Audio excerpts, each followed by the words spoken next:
అందరూ నమస్కారం. గతంలో నేను చాలాసార్లు చెప్పాను. చిరంజీవి అనబడే వ్యక్తి, మెగా ఫ్యామిలీ అనబడే వాళ్ళు ఇండస్ట్రీలో ఎవరైనా కష్టాల్లో ఉన్నారంటే ఫస్ట్ అసలు అడిగి అడగకుండానే వాళ్ళే ముందుకు వస్తారు.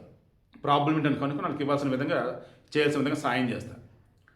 జబర్దస్త్ కాదు, ఇదేంటి గబ్బర్ సింగ్, అందులో ఒక టీం ఉంటారు. గబ్బర్ సింగ్ దానిలో మొత్తం పాటలు పడే బ్యాచ్, రౌడీల్ బ్యాచ్ నిజంగా బాగా ఫేమస్ అనమాట. అందులో రమేష్ అనే అతను మంచి కమెడియన్.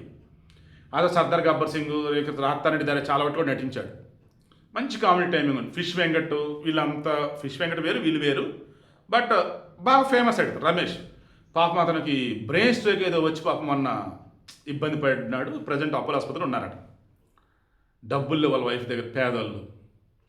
చిరంజీవి తెలిసింది. ఇమీడియట్గా అపోలో వైద్యులతో మాట్లాడి అపోలో ఆసుపత్రికి సంబంధించేసి సెపరేట్ ఒక వింగ్ ఉండేది అవతల సైడ్, వెనక సైడ్.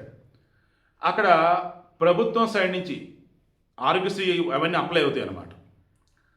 ఆ వింగ్కు మార్చేసి ఆయనకి బెటర్ ట్రీట్మెంట్ ఇప్పించడం, ఉచితంగా ట్రీట్మెంట్ ఇవ్వండి అని చెప్పి చిరంజీవి చెప్పారంట. సరే అన్నారట. ఈలో ఫ్యామిలీ పాపం కోలుకోవాలి కాబట్టి 3 లక్షల రూపాయలు ఇమీడియట్ చిరంజీవి గారు ఇచ్చారు. బట్ లక్కీ మన నాగబాబు సైతం వచ్చి 2 లక్షల రూపాయలు ఇచ్చాడంట. సో మెగా ఫ్యామిలీ పెద్దోడు చిరంజీవి, రెండో ఆయన వచ్చేసి నాగబాబు, ఇద్దరు కూడా 3 లక్షలు 2 లక్షలు 5 లక్షలు ఇచ్చేశారు. అండ్ ఆల్రెడీ పవన్ కళ్యాణ్ గారికి విషయం వెళ్ళిపోయింది, చెప్పారంట. అపోలో ఆసుపత్రిలో మాట్లాడమని చెప్పారంట. ట్రీట్మెంట్ బెస్ట్గా ఇవ్వండి, అతను కోలుకోవాలని చెప్పారట.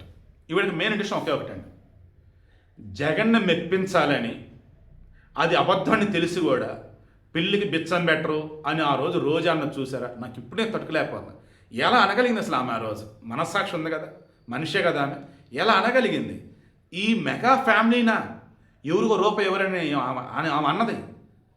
ఏ జగన్ మెప్పు కోసమైతే ఆమె అంటుందో, ఆ రోజు అన్నదో, ఆమెను చెప్పమనండి. జగన్ ఏ రోజైనా తన జేబు నుంచి ఒక్క రూపాయి తీసుకొని ఇచ్చాడు ఆమె. ఇప్పుడు ఎవరైనా సాయం అడిగితే 3 సంవత్సరాలు కళ్ళు మూసుకున్న తర్వాత వచ్చి మన ప్రభుత్వం అప్పుడు ఇస్తాం. ఈయన మరి పేదవాడు పాపం గుడిసెలో ఉంటున్నాడు, డబ్బులే లేవు. అందుకు గవర్నమెంట్ వచ్చాక ప్రభుత్వం డబ్బుని ఇస్తాడు, ఈయన డబ్బులు ఇవ్వడు.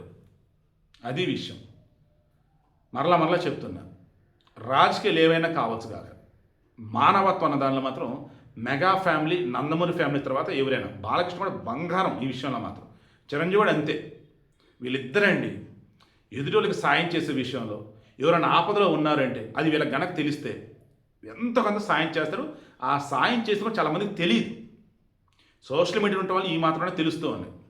ఈ విషయం నిజంగా మనస్ఫూర్తిగా మెచ్చుకుంటూ ఉన్న మెగా ఫ్యామిలీని.